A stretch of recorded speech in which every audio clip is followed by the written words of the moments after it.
بسم الله الرحمن الرحيم. الحمد لله رب العالمين، وصلى الله وسلم وبارك على نبينا محمد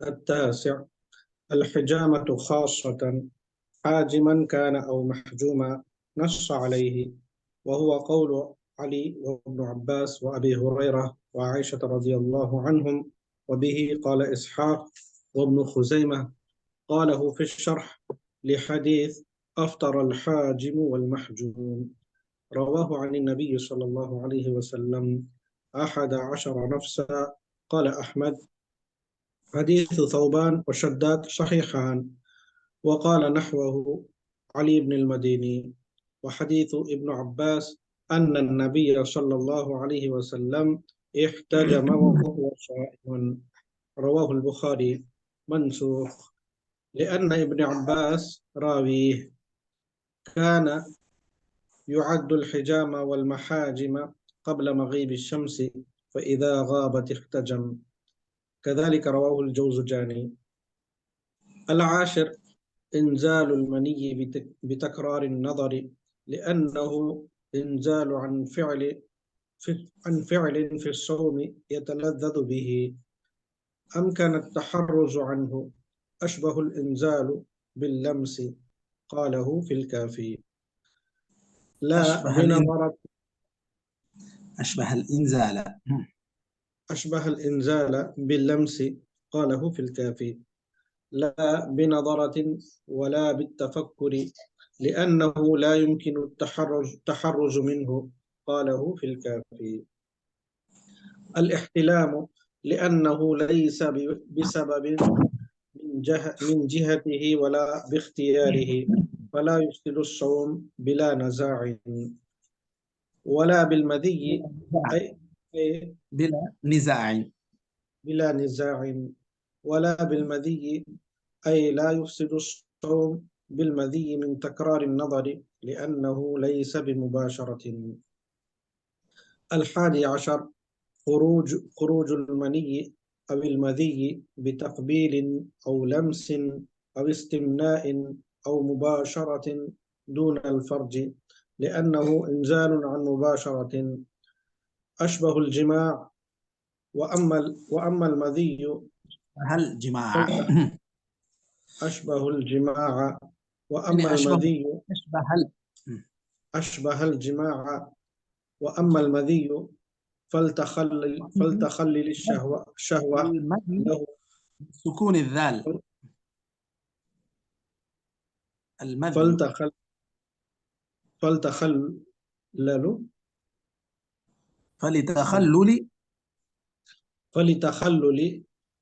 فلتخلل الشهوة له، وخروجه بالمباشرة، أشبه المني. وحجة ذلك أشبه المني. وحجة ذلك جيشه أشبه بالمني أشبه بالمني. وحجة ذلك إيماء حديث عائشة رضي الله عنها كان رسول الله صلى الله عليه وسلم يقبل وهو صائم ويباشر وهو صائم، ولكنه كان أملككم لإربه، رواه الجماعة إلا النسائي. 12 كل ما وصل إلى الجوف أو الحلق أو الدماغ من مائع وغيره، فيفطر إن قطر في أذنه ما وصل إلى دماغه، أو داوى الجائفة فوصل إلى جوفه، أو اكتحل بما علم وصوله إلى حلقه، لقوله صلى الله عليه وسلم للقيت بن صبرة وبالغ في الاستنشاق إلا أن تكون صائما. وهذا يدل على أنه يفسد الصوم إذا بالغ فيه بحيث يدخل إلى خياشيمه أو دماغه. خیا خا کے فتحے کے خياشيم ساتھ. وخياش إلى خياشيمه أو دماغه. وقيس عليه ما وصل إلى جوفه أو دماغه. وروى أبو داود والبخاري في تاريخه عن النبي صلى الله عليه وسلم أنه أمر بالإثمد مروح عند النوم، وقال ليتقه الصائم، وإن شك في وصوله إلى حلقه لكونه يسيرا ولم يجد طعمه لم يفطر، نص عليه. لم يفطر. لم يفطر نص عليه. أو مضغ علكا أو ذاق علكا طعام أو علكا علكا. علكا أيوه. أو مضغ علكا أو ذاق طعاما ووجد الطعم بحلقه، فإن لم يجده بحلقه لم يضره، لقول ابن عباس: لا بأس أن يذوق الخل والشيء يريد شراءه. حكاه عنه أحمد والبخاري. وكان الحسن يمضغ الجوز لابن ابنه وهو صائم. ونقل عن أحمد كراهة مضغ علك. ورخصت فيه عائشة رضي الله عنها. قال في الشرح: أو بلع ريقه بعد أن وصل إلى ما بين شفتيه، أو بلع ريق غيره أفطر، لأنه بلعه من غير فمه أشبه ما لو بلع ماء. قاله في الكافي. ولا يفطر إن فعل شيئا من المفطرات ناسيا أو مكرها، نص عليه. وبه قال علي وابن عمر لحديث أبي هريرة مرفوعا: من نسي وهو صائم فأكل أو شرب فليتم صومه، فإنما أطعمه الله وسقاه. الجماعة إلا النسائي. فنص على الأكل والشرب وقسنا الباقي. وقيس على من ضرعه القيء.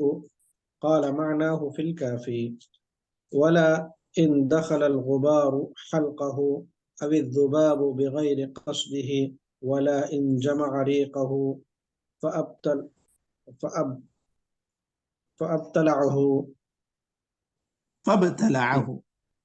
فابتلعه لأنه لا يمكن التحرز منه، ولا يدخل تحت الوسع وسع.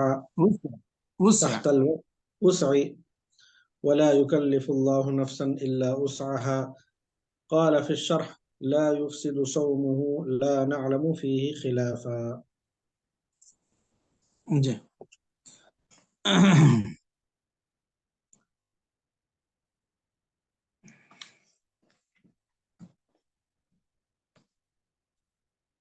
بسم الله الرحمن الرحيم. الحمد لله رب العالمين، وصلى الله وسلم وبارك على نبينا محمد وعلى آله وصحبه أجمعين. أما بعد، ہم لوگ منار السبیل فی شرح الدلیل الشیخ ابراہیم بن محمد بن ضویان اس کتاب کو پڑھ رہے ہیں، اور اس کتاب میں ہم لوگ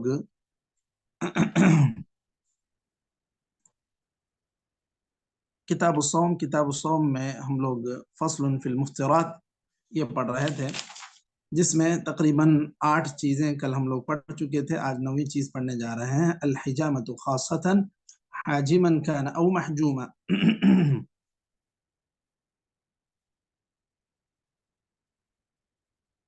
یہ ہمارا حلقہ نمبر 167 ہے، 167۔ حجامہ کہتے ہیں اصل میں خون، جو گندا خون انسان کے بدن میں جمع ہوتا ہے اس کو باہر کرنا۔ اس کو ہر دور میں ایک الگ طریقہ رہا ہے اس کو ہٹانے نکالنے کا۔ کبھی سینگ جو ہوتا تھا اس کو رکھ کے وہاں پر کچھ بلیڈ سے کاٹ کر اس کو رکھ کے کوئی ایک آدمی کھینچتا تو وہاں سے وہ گندا خون نکل آتا۔ یہ بھی ایک طریقہ رہا ہے۔ بعد میں جب ترقی ہوئی اس طب میں، اس علاج میں، تو ایسے کچھ کپ بنائے گئے جو جس کے اندر کھینچنے کی خاصیت رہتی ہے، اس کے منہ پہ کوئی ربر وبر لگا ہوتا ہے، تو بہت تیزی سے یعنی کہ گویا کہ وہ دباتا ہے بدن کو، یہاں تک کہ اس میں کا خون جو ہے وہ نچوڑ کر آ جائے۔ وہ کبھی پیٹھ میں لگاتے ہیں، کبھی گردن میں لگاتے ہیں، سر میں لگاتے ہیں، مختلف اعتبار سے لوگ لگاتے ہیں۔ اور حدیث میں اس کے تعلق سے حدیث بھی وارد ہے کہ اس کے اندر اللہ تعالیٰ نے شفا رکھی ہے۔ اللہ کے رسول صلی اللہ علیہ وسلم پچنا لگائے ہیں، صحابہ بھی لگایا کرتے تھے، یہ قدیم طریقہ علاج رہا ہے، اس دور میں بھی لوگ لگانے والے لگاتے ہیں۔ تو اگر کوئی آدمی پچنا لگاتا ہے، کپنگ کرتا ہے، تو کیا اس کا روزہ ٹوٹ جاتا ہے یا نہیں؟ یہاں پر یہ بات بتلائی گئی کہ اس کا روزہ ٹوٹ جاتا ہے، یہی حنابلہ کا موقف ہے۔ اور اس کے لیے دلیل کیا ہے؟ حدیث میں اللہ کے رسول صلی اللہ علیہ وسلم نے فرمایا افطر الحاجم والمحجوم، حدیث صحیح ہے، شیخ البانی نے اس حدیث کو صحیح قرار دیا۔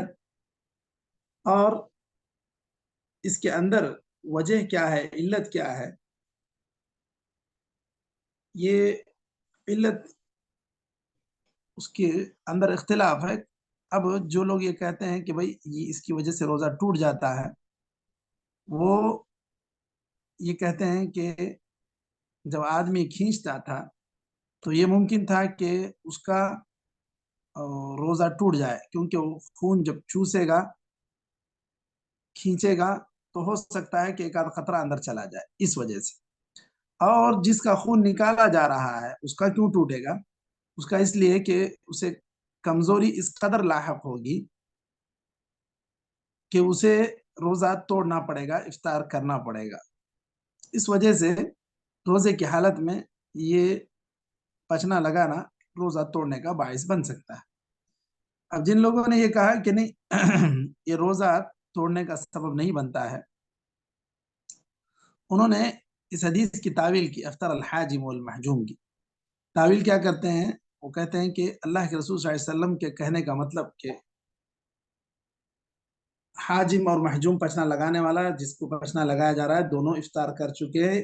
اس کا مطلب یہ ہے کہ اب ان کی حالت اس حالت کو پہنچے گی کہ یہ لوگ خود افطار کر لیں گے، یعنی مطلب یہ خود اپنے آپ کو روزہ توڑنے کے کام کے قریب لے جا رہا ہے، کیونکہ خون بڑی مقدار میں نکالا جائے گا، اس وجہ سے وہ کمزور ہو جائے گا، کمزور ہونے کی وجہ سے پھر وہ روزہ توڑ لے گا۔ یہ کچھ تعویل کیے ہیں، لیکن صحیح بات یہ ہے کیونکہ آپ صلی اللہ علیہ وسلم نے افطر الحاجم کھلے الفاظ میں کہا کہ ان کا روزہ ٹوٹ گیا۔ دوسری بات، اللہ کے رسول صلی اللہ علیہ وسلم کے تعلق سے یہ بات وارد ہے کہ آپ صلی اللہ علیہ وسلم نے حالت احرام میں بھی پچنا لگایا، حالت روزے میں بھی لگایا۔ اب اس حدیث کی کچھ لوگ تعویل کرتے ہیں، کچھ لوگ اس کو صحیح بنیاد مانتے ہیں۔ جو لوگ تعویل کرتے ہیں وہ یہ کہتے ہیں کہ آپ صلی اللہ علیہ وسلم نے جو پچنا لگایا یہ حکم منسوخ ہے۔ اس کی دلیل کیا ہے منسوخ ہونے کی؟ حضرت ابن عباس رضی اللہ عنہ اس حدیث کے راوی ہیں، وہ یہ کہتے ہیں کہ آپ صلی اللہ علیہ وسلم روزے کی حالت میں پچنا لگائے، لیکن وہ خود ان کا عمل کیا کہتا ہے؟ وہ یہ کرتے ہیں کہ جو بھی پچنا لگانے والا تھا اس کو مغرب سے پہلے تیار رہنے کے لیے کہتے ہیں، مغرب کے بعد آپ لگاتے۔ تو اس کا مطلب یہ ہے کہ خود حضرت ابن عباس رضی اللہ عنہ حالت صیام میں، روزے کی حالت میں پچنا نہیں لگایا کرتے تھے، اسی سے دلیل لی جاتی ہے کہ یہ حدیث منسوخ ہے۔ اب صحیح بات تو یہ ہے کہ آپ صلی اللہ علیہ وسلم نے جب کہا افطر الحاجم والمحجوم تو روزہ ٹوٹ جاتا ہے، پچنا لگانے والے کا بھی، جس کا پچنا لگایا جا رہا ہے اس کا بھی۔ اب اس کے اوپر ایک قیاس جو لوگ کرتے ہیں کہ قیاس کہ آپ جیسے خون نکالا جاتا ہے پچنا لگانے میں، اگر ایسا خون جو بلڈ ٹیسٹ کے لیے لیتے ہیں، اگر اس طرح خون نکالا جائے تو کیا وہ روزہ اس آدمی کا ٹوٹ جائے گا جس کا خون نکالا جاتا ہے یا نہیں ٹوٹے گا؟ اب جن لوگوں نے پچنے پر قیاس کیا اس کو کہ آپ صلی اللہ علیہ وسلم نے جب زیادہ خون نکالنے کی وجہ سے روزہ ٹوٹنے کی بات کہی کمزوری کی وجہ سے، تو اس میں بھی چونکہ خون نکالا جاتا ہے اس لیے روزہ ٹوٹ جاتا ہے۔ اب شوگر ٹیسٹ وغیرہ کے لیے جو صرف ایک قطرہ وطرہ لیا جاتا ہے اس کی اجازت دی گئی ہے کہ وہ اس سے نہیں ٹوٹتا، کیونکہ بہت مختصر مقدار میں وہ لیا جاتا ہے۔ شیخ البانی وغیرہ کہتے ہیں کہ خون لینے سے یا خون نکالنے سے روزہ نہیں ٹوٹتا۔ یہ حجامہ کی بات تو واضح ہے، حجامہ کا عمل آج تک بھی ہے، پہلے بھی تھا، اس کے اندر نص سے صریح ہے، حدیث سے ثابت ہے کہ آپ صلی اللہ علیہ وسلم نے کہا ٹوٹ جاتا ہے اس لیے ٹوٹے گا۔ باقی یہ قیاس کی بنیاد پر کہ بلڈ دینے پر ٹوٹ جائے گا یا نہیں، تو اس کو قیاس نہیں کیا جائے گا، جیسا کہ شیخ البانی وغیرہ کی رائے ہے۔ اب یہ پچنے کا ایک اور طریقہ ہے مشائخ، جیسے اب اس کے اندر جو ترقی ہوئی ہے اس میں ایک یہ بھی طریقہ ہے کہ اب کپ کو گرم کر کے اس جگہ پہ جہاں پر ان کو پچنا لگانا ہے وہاں پر رکھ کے اس کو سیکا دیا جاتا ہے، اس کے ذریعے سے خون جلایا جاتا ہے، جہاں پر یہ نشان کرتے ہیں خون کو گویا کہ وہیں پر جس جگہ پہ کپ لگاتے ہیں وہیں جلا دیتے ہیں۔ تو کیا ایسی صورت میں روزہ ٹوٹے گا یا نہیں ٹوٹے گا مشائخ؟ جو اب دوسرا طریقہ ہے حجامہ کا، اب اس کو کیا کہہ سکتے ہیں ہم لوگ، برننگ بلڈ کہہ لیں یا خون جلانے کا طریقہ کہہ لیں، تو کیا اس سے روزہ ٹوٹے گا یا نہیں ٹوٹے گا مشائخ؟ کپنگ کہتے شیخ، انگلش میں ہے کپنگ بولتے۔ کپنگ ہے، لیکن کپنگ میں یہ دوسرا طریقہ ہے، نیا طریقہ، جیسے اب کچھ بھی اس کی اصطلاح ہوگی اطباء کے پاس، اب ہم لوگ بس ایسے مفہوم اس کا ادا کرنے کی کوشش کر رہے ہیں۔ کپنگ تو واضح ہے، کپنگ تو پچنا لگانے کو کہتے ہیں، لیکن میں جو کہہ رہا ہوں وہ نارمل کپنگ نہیں ہے، وہ اپڈیٹ لیٹسٹ کپنگ کا وہ طریقہ میں ذکر کر رہا ہوں، سمجھ رہے ہیں آپ؟ جی جی جی شیخ، خون جلانے والا طریقہ، تو کیا اس سے ٹوٹے گا یا نہیں ٹوٹے گا؟ نہیں ٹوٹے گا، نہیں ٹوٹے گا، نہیں ٹوٹے گا، نہیں ٹوٹے گا۔ صحیح بات یہ ہے کہ نہیں ٹوٹے گا، کیونکہ آپ صلی اللہ علیہ وسلم کے دور میں جو حجامہ معروف تھا جس سے خون باہر نکل آتا تھا، انسان کمزور ہو جاتا تھا، اس کی وجہ سے اس کو یہ کہا گیا کہ حجامہ بہرکیف روزہ توڑتا ہے۔ لیکن جب خون جلایا جائے، اندر ہی اندر فاسد مادے کو وہیں ختم کر دیا جائے، کوئی چیز باہر نہ نکلے نہ اندر ڈالی جائے، تو ایسی صورت میں روزہ نہیں ٹوٹے گا۔ یہ شبکہ اسلامی وغیرہ کے فتاوے۔ اچھا دیکھیے، اس کے بعد یہاں پر پچنا سے متعلق تو اب ہم نے راجہ یہی کہا کہ پچنا لگانے سے روزہ ٹوٹ جاتا ہے۔ اس کے بعد العاشر انزال المنی بتکرار النظر، منی بار بار دیکھنے سے منی کا اخراج ہونا۔ کیا دیکھنا، کیا مطلب ہے مشائخ؟ کیا دیکھنا، کیا مطلب، کیسے، کیا شکل ہوگی اس کی؟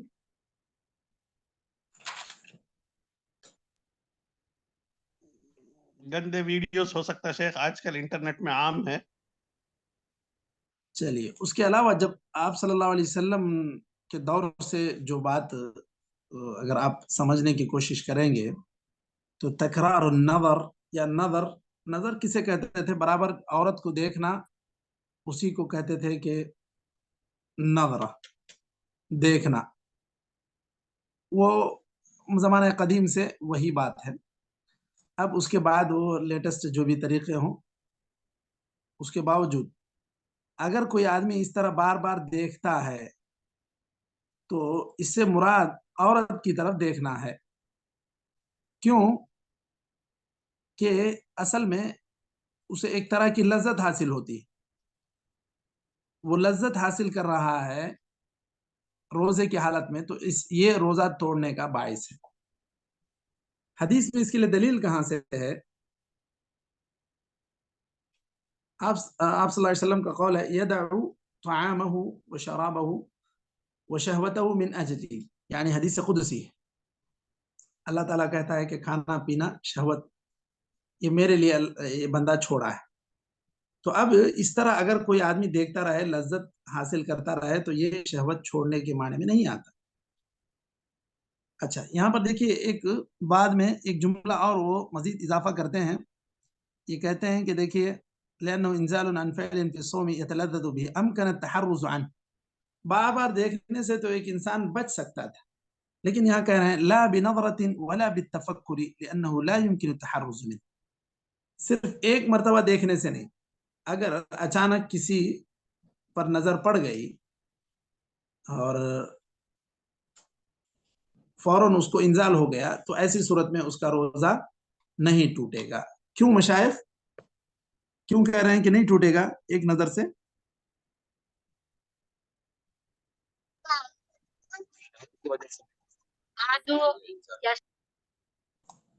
جی مشائخ، یہ کہہ رہے ہیں لا بنظر، بولیے۔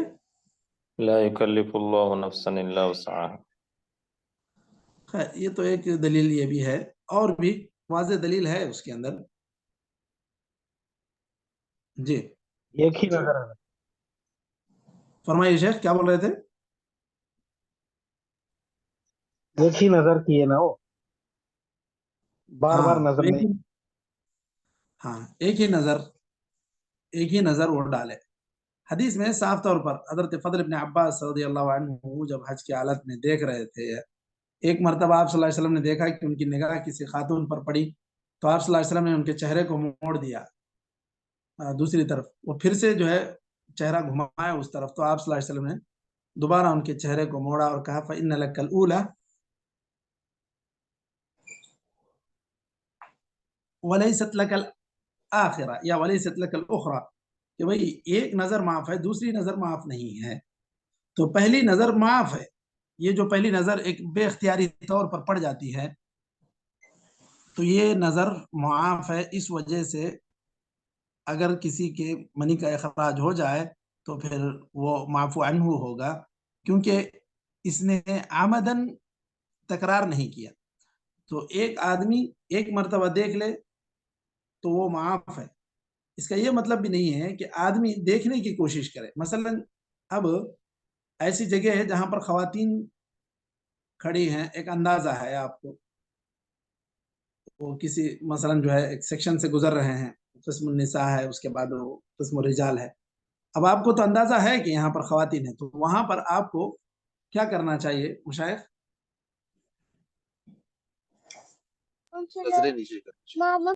ہاں، نظریں نیچے کر کے آگے بڑھنا چاہیے۔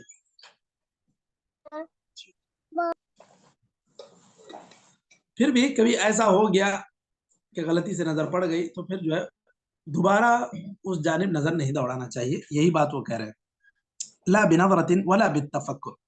کبھی ایسا ہوا کہ ایک انسان کسی کے بارے میں سوچا، پھر اس کو ایسی حالت پیدا ہو گئی کہ اس کے منی کا اخراج ہو گیا، تو وہ بھی معفو عنہ ہوگا، کیونکہ ما حدثت به نفسها، یہ سب دماغی جو خیالات رہتے ہیں یہ سب معفو عنہ ہیں، تفکر اسی میں سے آتا ہے، اور تفکر ایسی چیز ہے آپ اپنے طور پہ اس کو کوئی لگام لگا نہیں سکتے، مشکل ہے لگام لگانا۔ اچھا، لأنه لا يمكن التحرز منه لا ولا بالتفکر والاحتلام، احتلام سے بھی روزہ نہیں ٹوٹے گا۔ الاحتلام اصل میں کیا ہے مشائخ؟ نیند کی حالت میں کچھ نہ کچھ خواب دیکھنے کی وجہ سے جو ہے وہ جو منی کا اخراج ہوتا ہے وہ احتلام ہے۔ ایوہ بالکل، یہ صحیح بات ہے۔ احتلام ہمارے پاس کیا کہتے ہیں؟ ہمارے پاس عموماً جو ہے ایک جنابت ہو گئی تو بھی لوگ اسے کہتے ہیں کہ وہ محتلم ہے یا احتلام ہو گیا ہے اس کو، جبکہ اصل صحیح طور پر احتلام وہی ہے کہ آدمی کوئی خواب دیکھے اور اس کے منی کا اخراج ہو جائے، تو یہ اسی کو احتلام کہتے ہیں۔ اب آدمی سو رہا ہے، کسی خیالات میں وہ کھویا تھا، سو گیا، اب اسی خیال میں وہ سویا اور اسی حالت میں اسے منی کا اخراج ہو گیا، تو پھر یہ احتلام اس کے روزے کے توڑنے کا سبب نہیں بنے گا، لأنه ليس بسبب من جهته ولا باختیارہ، نہ یہ اپنے اختیار سے ہوا ہے اور نہ اس کی وجہ سے ہوا کہ اس نے کوئی ایسا طریقہ اختیار کیا۔ فلا يفسد الصوم بلا نزاع۔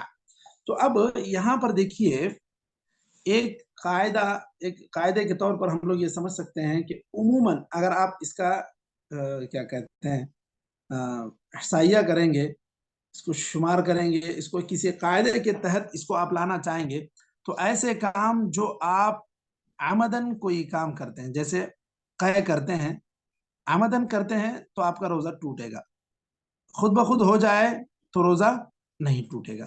تو یہ القصد، ارادتاً کوئی کام آپ کرنے لگیں تو پھر یہاں روزے پر آپ کے فساد ہو جائے گا، روزہ آپ کا ٹوٹ جائے گا۔ اگر وہ غلطی سے ہو جاتا ہے تو پھر وہ روزہ نہیں ٹوٹے گا، اس کو یہاں پر ہمیشہ ذہن میں رکھیں۔ ولا بالمدی أي لا يفسد الصوم بالمدي من تكرار النظر لأنه ليس بمباشرة۔ ایک تو کسی بھی خاتون کی طرف یا کوئی بھی ایسی تصویر ایسا دیکھنا خود غلط ہے، اگر یہ بار بار دیکھا تو اس کا گناہ تو اس کو ہوگا، اس کا گناہ تو اسے ہوگا، لیکن مزی نکلنے کی صورت میں روزہ نہیں ٹوٹے گا، منی نکلنے کی صورت میں ہی ٹوٹے گا۔ یہ دونوں میں فرق ہے، المزی او المنی۔ تو انزال المنی اس سے روزہ ٹوٹے گا، مزی اس سے روزہ نہیں ٹوٹے گا، بلکہ اس سے آدمی کو یہ جو نکل جاتی ہے تو اس کی وجہ سے اس کو غسل بھی کرنا نہیں ہے، تو اس وجہ سے یہ کہتے ہیں کہ مزی کی وجہ سے یہ روزہ بھی نہیں ٹوٹے گا، گرچہ کہ وہ تکرار نظر کیا ہے لیکن تکرار ہاں اس سے وضو ٹوٹتا ہے کیا شیخ؟ وضو اچھی طرح سے کر لے کر چلا گیا بندہ، اس کے بعد ہلکا سا مزی نکلتی ہے تو اس کا وضو ٹوٹ جائے گا شیخ؟ وہ جو بھی وضو کا حکم ہے، حضرت علی رضی اللہ عنہ کو جو آپ صلی اللہ علیہ وسلم نے کہا کہ بھئی ان کو کہیں کہ وہ ذکر کو دھو لیں اور اس کے بعد جو وضو کریں، تو علماء نے اس کو استحباب پر محمول کیا ہے کہ بھئی مستحب ہے، مستحب ہے۔ یہ سب مختلف ہی چیزیں ہیں، صرف خروج البول والغائط والریح یہی متفق علیہ ہے یہ نواقض وضو میں، باقی مزی یہ متفق علیہ نہیں۔ ٹھیک ہے مشائخ؟ بارک اللہ شیخ، بارک اللہ فیک شیخ۔ اس کے بعد دیکھیے 11واں روزے کو توڑنے والا سبب یہ کہہ رہے ہیں خروج المنی اب المدی بتقبیل او لمس او استمناء او مباشرت دون الفرج، منی کا اخراج مزی سے یا مزی کا اخراج بوسہ دینے سے یا چھونے سے یا مشت زنی کرنے سے یا مباشرت کرنے سے، یہ اس صورت میں روزہ ٹوٹ جائے گا، خواہ وہ فرض میں کرے یا اس کے علاوہ جگہ میں کرے، دونوں ہی صورتوں میں روزہ ٹوٹے گا۔ کیوں؟ لأنه انزال عن مباشرت اشبہ الجماع، یہ کہہ رہے ہیں کہ بالکل یہ گرچہ کہ پوری طرح وہ جماع نہیں کیا لیکن یہ جماع کی ایک کیفیت اس کے اندر پیدا ہوئی، وہ جو شہوت کا کام ہے یہ کیا اور اس کی وجہ سے اس سے منی کا اخراج ہوا، یا پھر ایسی حرکت کیا جیسے مشت زنی وغیرہ کی بات ہے، تو ایسی صورت میں بھی وہ لذت حاصل کرنے کی کوشش کرتا ہے، حالانکہ حدیث میں کیا بات ہے، یدع طعامہ وشرابہ وشہوتہ، یہ ساری چیزیں چھوڑنا ہے، کھانا پینا شہوت یہ ساری چیزیں چھوڑنا ہے، تو یہ چیزیں نہیں چھوڑا تو اس لیے اس کا روزہ ٹوٹے گا۔ اچھا، وَأَمَّا الْمَذْيُ، حالانکہ دیکھیے اس سے پہلے انہوں نے ذکر کیا کہ اگر مزی نکل آتی ہے صرف دیکھنے سے تو اس میں روزہ نہیں ٹوٹے گا، انہوں نے کہا تھا، لیکن جب ایک ایسا کام کرے جو شہوت کو ابھارنے کا سبب بنتی ہے تو ایسی صورت میں مزی بھی روزے کو توڑنے کا سبب بنے گی، جب آدمی مباشرت کرے۔ وہ کیا ہے؟ دیکھیے فَلِتَخَلُّلِ الشَّهْوَةِ لَهُ وَخُرُوجِهِ بِالْمُبَاشَرَةِ، ایسے ہی صرف دیکھنے سے نہیں بلکہ وہ کچھ حرکت ایسی کیا جس کی وجہ سے شہوت پیدا ہوئی اور یہ گویا کہ منی نکلنے کی طرح اس کو لذت سے یہ چیز نکل آئی۔ اور اس کے لیے دلیل بھی کیا دیتے ہیں؟ حضرت عائشہ رضی اللہ عنہا کی حدیث ہے، فرماتے ہیں کہ وہ فرماتی ہیں آپ صلی اللہ علیہ وسلم روزے کی حالت میں بوسہ لیتے تھے اور مباشرت بھی کرتے۔ مباشرت کا مطلب یہ ہے کہ وہی آدمی پوری طرح جس طرح جمع کرتا ہے ایسی کیفیت نہیں، صرف ایسا بوس و کنار جس کو لمس کی کیفیت کہہ لے، ایسی مباشرت اگر ہو جائے اور اس میں کوئی چیز نہ نکلے تو پھر ایسی صورت میں روزہ نہیں ٹوٹے گا۔